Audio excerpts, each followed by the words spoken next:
नमस्कृत्य नरं चैव नरोत्तमं देवीं सरस्वतीं व्यासं ततो जयमुदीरयेत्। ओम नमो भगवते वासुदेवाय, ओम नमः पितामहाय, ओम नमः प्रजापतिभ्यः, ओम नमः कृष्णद्वैपायनाय, ओम नमः सर्वविघ्नविनायकेभ्यः।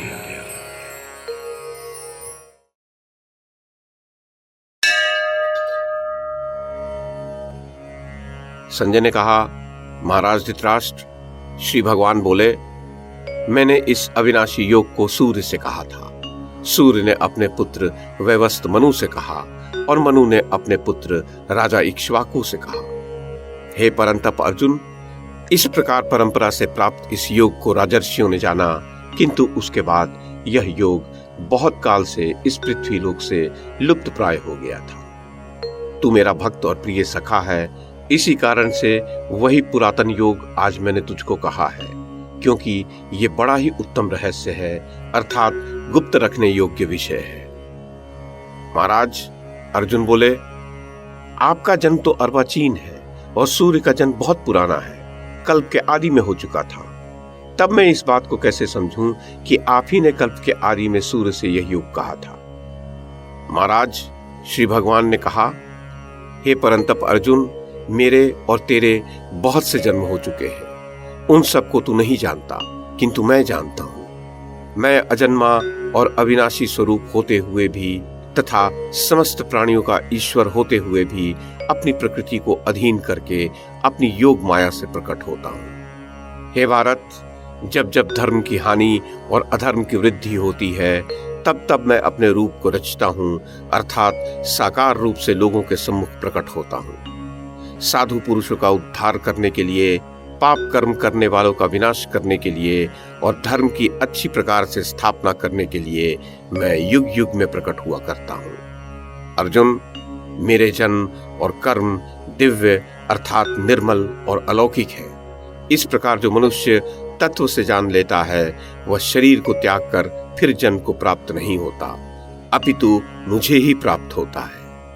पहले भी जिनका राग, भय और क्रोध सर्वथा नष्ट हो गए थे और जो मुझ में अनन्य प्रेम पूर्वक स्थित रहते थे, ऐसे मेरे आश्रित रहने वाले बहुत से भक्त उपर्युक्त ज्ञान रूप तप से पवित्र होकर मेरे स्वरूप को प्राप्त हो चुके हैं। हे अर्जुन, जो भक्त मुझे जिस प्रकार भजते हैं, मैं भी उनको उसी प्रकार भजता हूँ, क्योंकि सभी मनुष्य सब प्रकार से मेरे ही मार्ग का अनुसरण करते हैं। इस मनुष्य लोक में कर्मों के फल को चाहने वाले लोग देवताओं का पूजन किया करते हैं, क्योंकि उनके कर्मों से उत्पन्न होने वाली सिद्धि शीघ्र मिल जाती है।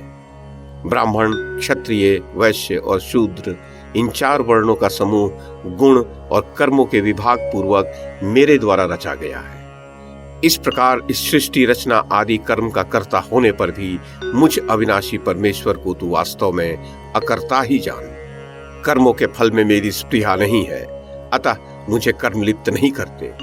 इस प्रकार जो मुझे तत्व से जान लेता है, वह भी कर्मों से नहीं बंधता। पूर्व काल के मुमुक्षुओं ने भी इस प्रकार जानकर ही कर्म किए हैं, अतः तू भी पूर्वजों द्वारा सदा से किए जाने वाले कर्मों को ही कर। कर्म क्या है और अकर्म क्या है, इस प्रकार इसका निर्णय करने में बुद्धिमान पुरुष भी मोहित हो जाते हैं। अतः वह कर्म तत्व मैं तुझे भली भांति समझाकर कहूंगा, जिसे जानकर तू अशुभ से अर्थात कर्म बंधन से मुक्त हो जाएगा। कर्म का स्वरूप भी जानना चाहिए और अकर्म का स्वरूप भी जानना चाहिए तथा विकर्म का स्वरूप भी जानना चाहिए, क्योंकि कर्म की गति गहन है। जो मनुष्य कर्म में अकर्म देखता है और जो अकर्म में कर्म देखता है, वह मनुष्यों में बुद्धिमान है और वह योगी समस्त कर्मों को करने वाला है।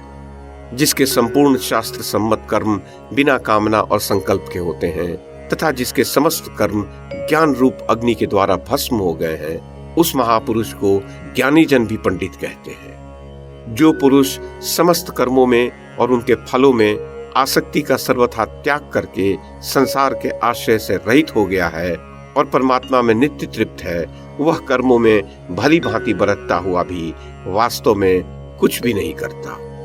जिसका अंतःकरण और इंद्रियों सहित शरीर जीता हुआ है और जिसने समस्त भोगों की सामग्री का परित्याग कर दिया है, ऐसा आशा रहित पुरुष केवल शरीर संबंधी कर्म करता हुआ भी पाप को प्राप्त नहीं होता। जो बिना इच्छा के अपने आप प्राप्त हुए पदार्थ में सदा संतुष्ट रहता है, जिसमें ईर्ष्या का सर्वथा अभाव हो गया है, जो हर्ष शोक आदि द्वंद्वों से सर्वथा अतीत हो गया है, ऐसा सिद्धि और असिद्धि में सम रहने वाला कर्मयोगी कर्म करता हुआ भी उनसे नहीं बंधता।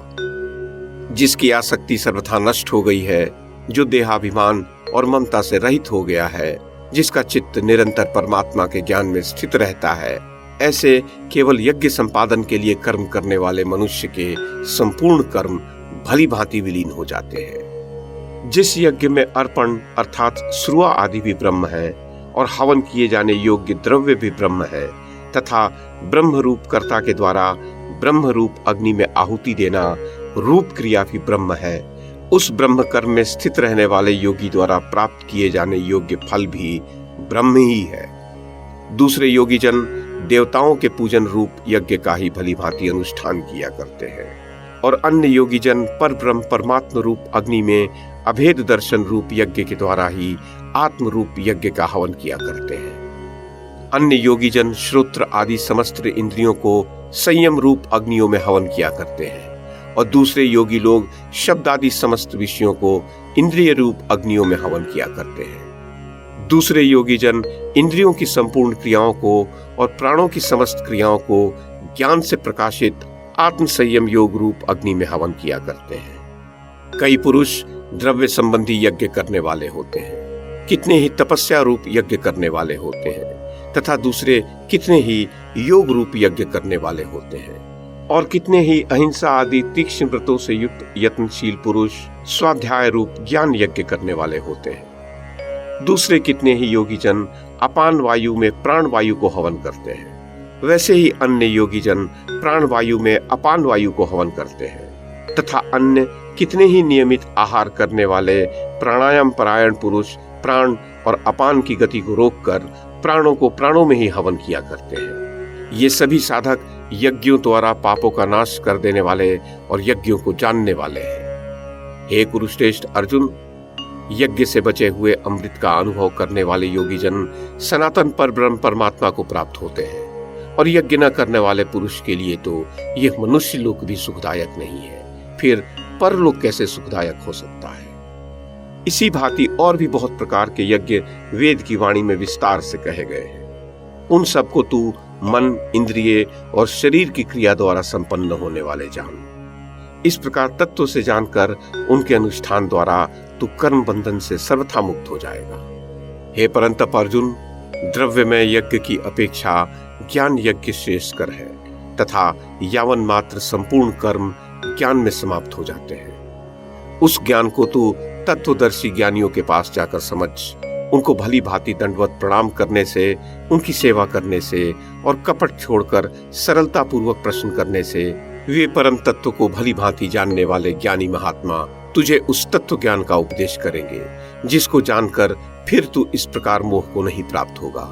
तथा हे अर्जुन, जिस ज्ञान के द्वारा तू संपूर्ण भूतों को निशेष भाव से पहले अपने में और पीछे मुझ सच्चिदानंद घन परमात्मा में देखेगा, यदि तू अन्य पापियों से भी अधिक पाप करने वाला है, तब भी तू ज्ञान रूप नौका द्वारा निसंदेह संपूर्ण पाप समुद्र से भली भांति तर जाएगा। क्योंकि हे अर्जुन, जैसे प्रज्वलित अग्नि ईंधनों को भस्म कर देती है, वैसे ही ज्ञान रूप अग्नि संपूर्ण कर्मों को भस्म कर देती है। इस संसार में ज्ञान के समान पवित्र करने वाला निसंदेह कुछ भी नहीं है। उस ज्ञान को कितने ही काल से कर्मयोग के द्वारा शुद्धांतःकरण हुआ मनुष्य अपने आप ही आत्मा में पा लेता है। जितेंद्रिय, साधन परायण और श्रद्धावान मनुष्य ज्ञान को प्राप्त होता है तथा ज्ञान को प्राप्त होकर वह बिना विलंब के तत्काल ही भगवत प्राप्ति रूप परम शांति को प्राप्त हो जाता है। विवेकहीन और श्रद्धा रहित संशय युक्त मनुष्य परमार्थ से अवश्य भ्रष्ट हो जाता है। ऐसे संशय युक्त मनुष्य के लिए न ये लोक है, न परलोक है और न सुख ही है। किंतु हे धनंजय, जिसने कर्म योग की विधि से समस्त कर्मों का परमात्मा में अर्पण कर दिया है और जिसने विवेक द्वारा समस्त संशयों का नाश कर दिया है, ऐसे वश में किए हुए अंतःकरण वाले पुरुष को कर्म नहीं बांधते। अतः हे भरतवंशी अर्जुन, तू हृदय में स्थित इस अज्ञान जनित अपने संशय का विवेक ज्ञान रूप खड़ग द्वारा छेदन करके समत्व रूप कर्मयोग में स्थित हो जा और युद्ध के लिए खड़ा हो जा।